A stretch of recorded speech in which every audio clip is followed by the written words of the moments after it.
අයිබෝන් කියලා ඔයගොල්ලෝ ආදරෙන් සාදරෙන් පිළිගන්නවා මගේ YouTube channel එකටත් එක්ක. ඔව් ඉතින් ඕනොන්ට මම අද මේ වීඩියෝ එකෙන් කියලා දෙන්නේ ගිටාර් එක මුල ඉඳන් අගට වෙනකන් කොටස් ගැනයි ගිටාර් එකේ තියෙන ස්පෙෂල් ෆීචර්ස් ගැනයි තව කෝඩ්ස් ගැනත් මම ඔයගොල්ලන්ට කියලා දෙනවා. කෝඩ්ස් ලේසියෙම පුරුදු වෙන හැටි ගැනත් කියලා දෙනවා. ගිටාර් ගහද්දි පාවිච්චි කරන ඉන්ස්ට්‍රුමන්ට් ගැනත් කියලා දෙනවා. හරි එහෙනම් අපි දැන් පටන් ගමු වීඩියෝ එකේ මුල්ම කොටසට. ඒ තමයි මුලින්ම අපි දැන් ගිටාර් එකක් පෙරේ ඕනෙම දෙයක් ගහද්දි දැනගන්න ඕනේ ඒක ගැන. ඒක ගැන කියන්නේ ගිටාර් එකේ දැන් කොටස් තුනක් තියෙනවා මූලිකව බෙදෙන. මේ කොටස් තුන මම දැන් ඔයගොල්ලන්ට කියලා දෙනවා. අපිට දැන් ගිටාර් එකේ මේ මෙතන টොප් එකේ ඉඳන් টොප් එකට මේකට කියන නැත්තම් මෙතන ඉඳන් මේ මෙතන තියෙන සුදු පාට කෑල්ල වෙනකන් කියනවා ගිටාර් එකේ හෙඩ් එක. මොකද්ද හෙඩ් එක? ඊට පස්සේ මෙතන ඉඳන් මේ කළු පාට පොඩි පටියක් වගේ තියෙන එකට කියනවා පටියක් වගේ තියෙන එකට කියනවා නෙක් එක ගිටාර් එකේ. නෙක් එක. ඊට මෙතෙන්ට නිකන් කියනවා ගිටාර් එකේ බොඩි එක. ගිටාර් එකේ බොඩි එක කියලා තමයි සාමාන්‍යයෙන් කියන්නේ ඒකට. බොඩි එක කියලා කියනවා. දැන් අපි මූලික කොටස් තුන ඉගෙන ගත්තා. දැන් අපි යන් ගිටාර් එකේ තියෙන අමතර කොටස් ගැන ඉගෙන ගමු. මේ තියෙන්නේ ටියුනින් කේස්. අපිට ඒක හරකොලා ගිටාර් එක ගානට ටියුන් කරගන්න පුළුවන්. ඕගොල්ලන්ට මම ගිටාර් එක ටියුන් කරගන්න හැටි වෙනම වීඩියෝ එකකින් මම ඕගොල්ලන්ට කියනවා. ගිටාර් එක මෙහෙම ටියුන් කරගන්න පුළුවන්. එතකොට මේ තියෙන්නේ නට්ස්. ඒවට කියන්නේ මෙයාට කියන්නේ ටියුනින් කේස්.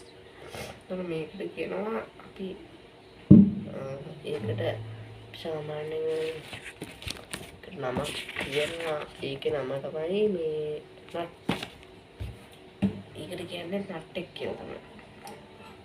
මට ඒක වැඩි මීටර නෑ හින්දා මම පොටින් ගියට බල්ලක නට් කියලා. හරි අපි දැන් ඒ උඩ කොටස හෙඩ් එක ගැන සියලුම දේවල් ටික ඉගෙන ගත්තා. දැන් නම් නෙක් එක ගැන ඉගෙන ගන්න ගිටාර් එකේ. ඔයගොල්ලන්ට මේ ගිටාර් එකේ පේනව නේද කළු පාට කුඩු තියෙනවා. ඒවට කියන්නේ ෆ්‍රෙට්ස්. එතකොට මේ වාරි කියනවා ඒ තියෙන ෆ්‍රෙට්ස් අපිට අඳුරගන්න ආයත කරනවා. අපි මේ දැන් සේරටම හරි නෙක් එක ගැන දැනගෙන ඉන්න. එතකොට මේ ඩොට්ස් තියෙනවනේ. ඒ ඩොට්ස් තියෙනකොට කෝඩ්ස් වගේ දේවල් වෙන අඳුරගන්න. නම්බර්ස් වගේ නේද එනවා සවුන්ඩ් හෝල් එක. මේ තමයි පික් ගාඩ් එක. සමහර ඉතාලවල මේකේ එන්නේත් නෑ. එතකොට මේ ටිකට කියන්නේ ස්ට්‍රින්ග්ස්.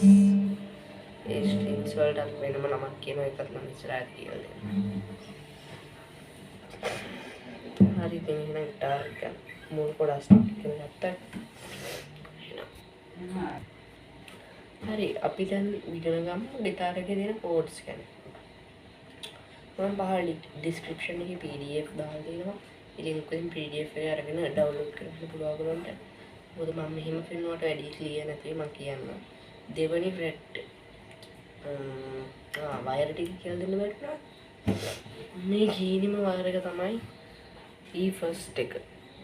අගම තියෙන හීනෙම වයර් එක. ඔය ගොඩක් අය ටියුන් කරන්න නැති කැඩෙන්නේ අන්න ඒක. දෙවෙනි එක තමයි D2 එක. මේ වයර් එක. ඊට පස්සේ තුන්වෙනි එක තමයි G3 එක. ඊපස්සේ හතරවෙනි එක තමයි D4 එක. පස්වෙනි එක තමයි A5 එක. හයවෙනි එක තමයි 6th එක. මොනම තමයි වයර් වර්ගනේ. ඒවත් මම නොටේෂන් එකක් දාලා තියෙනවා. ඒතකොට අපි E minor chord එක තමයි මුලින්ම ඉගෙන ගන්න. E minor chord එක ඉගෙන ගද්දි අපි දෙවෙනි ෆ්‍රෙට් එකේ D4th string එකයි E5th string එකයි දෙවෙනි ෆ්‍රෙට් එකේ මෙන්න මෙහෙම අල්ලනවා. ගොඩ බයනවා කියලා මම හිතනවා. මෙන්න මෙහෙම අල්ලනවා. එහෙම අල්ලලා වයර් 6ම එකපාර පික් කරනවා. පික් කරනවා. වයර් 4ම එකපාර මෙහෙම පික් කරනවා. ඔයගොල්ලන්ට මේක හරියට සවුන්ඩ් ක්වොලිටි එක අඩු ඇති කරන්න කොහොමද එහෙම ඔයගොල්ලන්ට මේක මෙහෙම පුරුදු වෙන්න පුළුවන්. දැන් ගොඩක් අය අහලා තියෙනවා ගිටාරේ කෝඩ්ස් කොහොමද පුරුදු වෙන්නේ කියලා. මෙන්න මෙහෙමයි කෝඩ්ස් පුරුදු වෙන්නේ. දැන් ඕගොල්ලෝ මෙහෙම කෝඩ් එක මුලින්ම අල්ලන්න ඕනේ. අල්ලලා මෙහෙම එකපාරක් පික් කරලා අතාරින්න ඕනේ අතට කරන්න එපා. මෙන්න මෙහෙම එකපාරක් කරලා මෙන්න යනවා ඔයගොල්ලන්ට.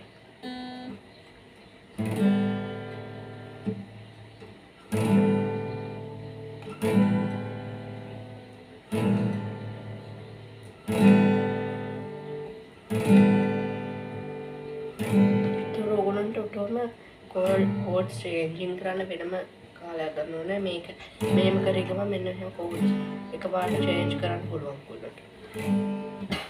පොඩ්ඩක් E මයින් එක මුලින්ම පොඩ්ඩක් ප්‍රැක්ටිස් කරලා ඉන්න. ඕගොල්ලන්ට මුලින්ම මේ කෝඩ් එක ඩවුන් එකෙන් ප්‍රැක්ටිස් වෙන්න පුළුවන්. ඊට පස්සේ ඕගොල්ලන්ට 4/4 බීට් කියලා එකක් තියෙනවා. 3/4 බීට් කියලා එකක් තියෙනවා. මුලින්ම මේ බීට් එක පුරුදු වෙන්න ඕනේ. ඒ බීට් එක ඩවුන් අප් ඩවුන් අප් එන්න එහෙම.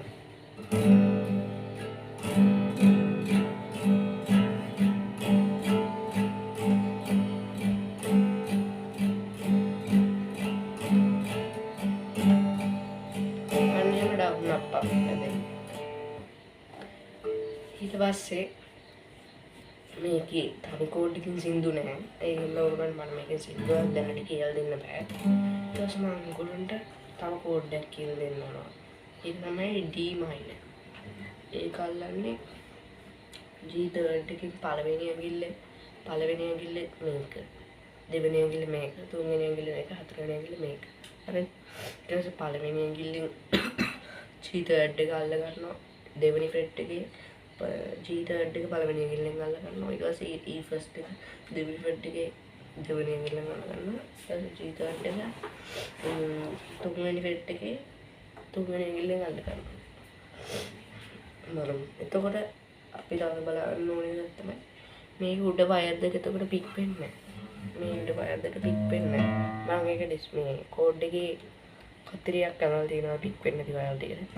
ඒකේ උඩ පික් වෙන්නේ නැහැ. මේ දෙක පික් වෙන්නේ. එතකොට මෙන්න මේක විතරයි පික් වෙන්නේ.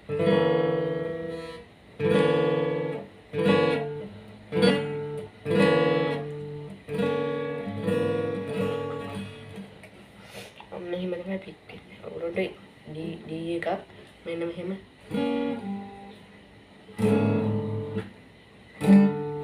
එම අතාරාර ඔයගොල්ලන්ට ඒක කරන්න පුළුවන්. හරි. දැන් මම ඔයගොල්ලන්ට කියන්න දෙන්නේ C කෝඩ් එක ගැන. අපි C කෝඩ් එක මෙන්න මෙහෙම අල්ලන්නේ. මෙන්න මෙහෙම පළවෙනි ෆ්‍රෙට් එකේ පළවෙනි B සෙකන්ඩ් එකේ පළවෙනි ෆ්‍රෙට් එකේ පළවෙනි ඇඟිල්ලෙන් මෙන්න මෙහෙම අල්ලනවා ඒක. ඊට පස්සේ A ෆිෆ්ත් එකේ දෙවෙනි ඇඟිල්ලෙන් දෙවෙනි කෝඩ් මේ දෙවෙනි ෆ්‍රෙට් එක අල්ලනවා. ඊට පස්සේ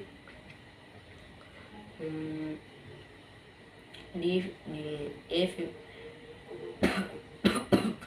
ෆිෆ්ත් එකේ දෙවෙනි එකෙන් හතරවෙනි ඇඟිල්ලත් අල්ලනවා. ඒකත් මම නොටේෂන් දාලා දෙනවා කෝඩ් description එකේ. ඒක බලන්න නැත්නම් ඔයගොල්ලෝ මෙහෙම කිව්වොත් මම වැඩි ක්ලියර් නෑ. ඔයාලා ඒක sounds වෙන්නේ මෙන්න මෙහෙමයි. ඒකත් ඔයගොල්ලන්ට මෙහෙම තෑරට පුරුදු වෙන්න පුළුවන්. හරි. දැන් මම ඔයගොල්ලන්ට එක song එකක් දෙන්න. පොඩි song එකක්. ඒකත් මම description එකේ දාලා තියෙනවා. ඒ song එක මම මේ වීඩියෝ එකේදී දෙන්නේ. මේ course එක ඔයගොල්ලෝ හොඳට practice වෙන්න. practice වෙනන් පස්සේ ඒ song එක ඔයගොල්ලන්ට ලේසියෙන්ම ගහන්න පුළුවන්. song එක මම නම දැන් කියන්නෙත් නෑ. ඒතකොට ඔයගොල්ලෝ ඒක කියන්නම් මම. දුක හාදු දෙන්න වැඩි කියන song එක මම ඔයගොල්ලන්ට දෙනවා. chords තුනකින් ඒ කියන්නේ 3/4 beat එක. 3/4 beat එක පොඩ්ඩක් පුරුදු වෙන්න. chords changing කර කර ඔයගොල්ලන්ට කැමති විදියට පුරුදු වෙලා ඉන්න. එතකොට මම දෙන song එක ඉක්මනටම ඔයගොල්ලන්ට පුරුදු වෙන්න පුළුවන්. මම අදට මේ වීඩියෝ එක මෙතනින් නවත්තනවා. වීඩියෝ එක හොඳයි කියලා හිතනවා නම් ලයික් කරලා කාට හරි බලන්න ඕනේ කියලා හිතනවා නම් ෂෙයා කරලා සබ්ස්ක්‍රයිබ් කරලා තියාගන්න. ඔයගොල්ලෝ මේ වගේ වීඩියෝස් එක දිගටම බලා ගන්න ඕන නම් සබ්ස්ක්‍රයිබ් කරලා තියාගන්න. අනිත් සේරට මම ගිටාර් කිත් නේතුල්